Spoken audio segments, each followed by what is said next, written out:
நமஸ்காரம். 1000 நாமங்கள் 1000 கதைகள் 245வது திருநாமம் ஜன்னவே நமக. பாண்டவர்கள் தங்கள் 12 ஆண்டு கால வனவாசத்தையும் ஓராண்டு கால அஜ்ஞாத வாசத்தையும் நிறைவு செய்தார்கள்.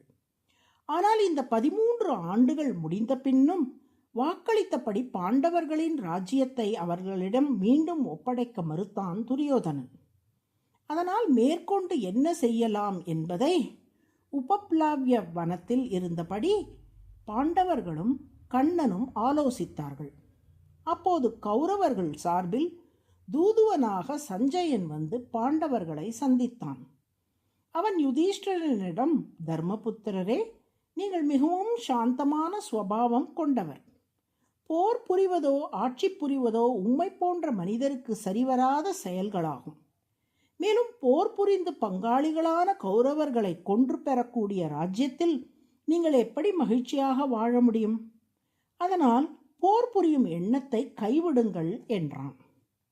ஆனால் யுதிஷ்டிரரோ, சஞ்சயா, எங்களுக்கு போர் புரியும் எண்ணம் இல்லை. நாங்கள் எங்களுக்கு நியாயப்படி சேர வேண்டிய ராஜ்யத்தின் பங்கைத்தான் கேட்டோம். ஆனால் அதை தர மறுத்ததன் மூலம் துரியோதனன் எங்களை போருக்கு தூண்டிவிட்டான்.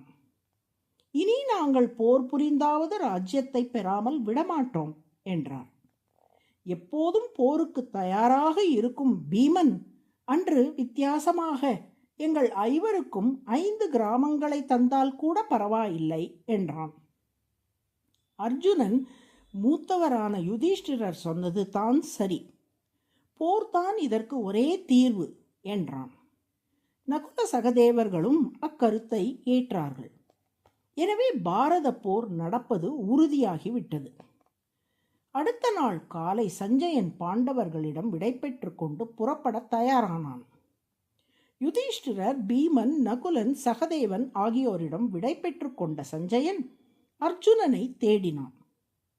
அர்ஜுனனும் கண்ணனும் தனிமையில் அறையில் பேசிக் கொண்டிருக்கிறார்கள். அவர்களிடம் நான் சொல்லிவிடுகிறேன் என்றார் யுதிஷ்டிரர். அது முறையல்ல. நானே அர்ஜுனனை நேரில் சந்தித்து விடை பெற்று கொண்டு செல்ல விரும்புகிறேன் என்றான் சஞ்சயன். அர்ஜுனனை அழைத்து வருவதற்காக அவனது அறைக்கு சென்ற சகதேவன் கதவை திறக்க முற்பட்டான். கதவு உள்புறம் தாளிடப்பட்டிருந்தது. கதவை தட்டினான் சகதேவன். யாரது என்று உள்ளிருந்து கண்ணன் கேட்க, நான் தான் சகதேவன் என்றான்.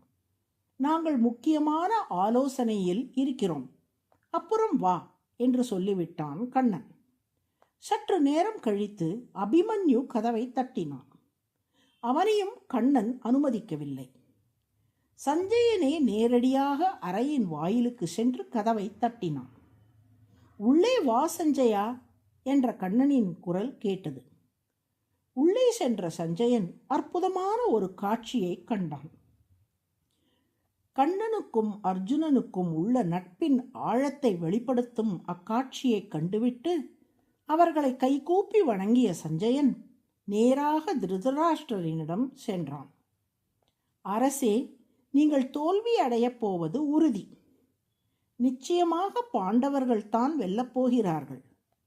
நான் கண்ட காட்சி இதை உறுதிப்படுத்திவிட்டது என்றான்.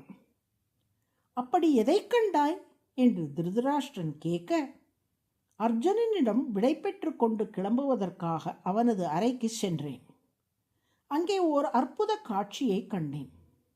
சத்யபாமாவின் மடியில் தலை வைத்து கண்ணன் சயனித்திருந்தான். கண்ணனின் திருவடிகள் அர்ஜுனனின் மடிமேல் இருந்தன.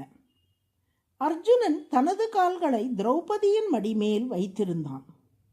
இதிலிருந்து அர்ஜுனனுக்கும் கண்ணனுக்கும் உள்ள நட்பின் ஆழத்தை தெளிவாக அறிய முடிகிறதல்லவா? தன் மனைவி சத்யபாமாவோடு ஏகாந்தமாக இருக்கும் சூழ்நிலையில் கூட நண்பனான அர்ஜுனனை கண்ணன் உடன் வைத்திருக்கிறானே.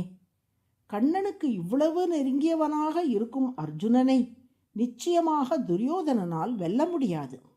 நீங்கள் மண்ணை கவ்வப்போவது உறுதி என்றான் சஞ்சயன்.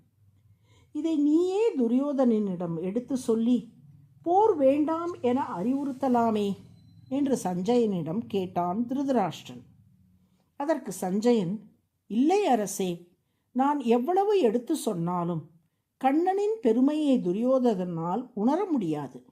ஏனெனில் துரியோதனன் போன்ற பக்தி இல்லாதவர்களிடம் கண்ணன் தன் பெருமையை வெளிக்காட்டிக் கொள்வதில்லை. அர்ஜுனன் போன்ற பக்தர்கள் மட்டுமே அவனது பெருமையை அறிவார்கள் என்று சொல்லிவிட்டான் சஞ்சயன். ஜன்னு என்றால் மறைப்பவர் என்று பொருள்.